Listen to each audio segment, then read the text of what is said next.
can I just ask you, because, obviously the long-term story is going to be exceptional. It's hard to argue with that. But just obviously, between October and March, that's the peak period for India. But this is a very specific question, I guess, because in terms of the impact of a very long election in India, does that impact your stays, your capacity? Does it have a marketed impact one way or the other in terms of, people even just deciding not to travel during that period? Not really. I think India is changing. We should, the past is important and the learnings from the past are important.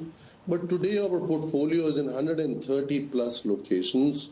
India has become more like a 12-month destination. We have a good and a healthy GDP growth. People are traveling. We still are nowhere close to what the foreign tourist arrivals was. There is a lot of investment going on into infrastructure.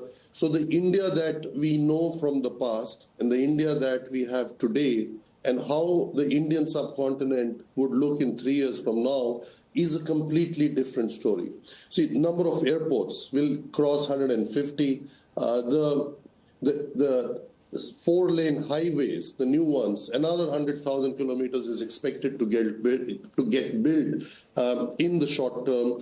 And, look at all the high-speed trains, new destinations that are coming up. So I think the important messaging is that India has changed past. Yes, we have the learnings from the past, but it is less volatile and it's more dependent on domestic travel than it was ever on foreign travel.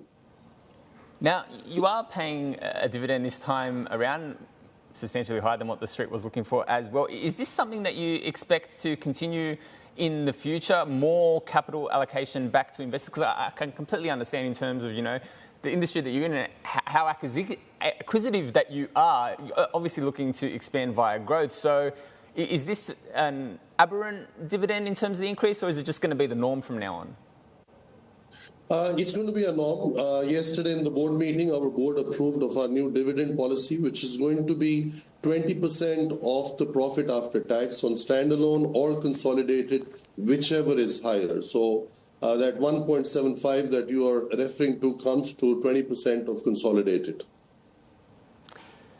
Puneet, we are going to have to leave it there. Thank you so much for your time. Congratulations once again. And I hope that you come back and join us next time, even bigger and better plans ahead. Thank you so much. Really do appreciate it. That was Puneet Chhatwal of IHCL.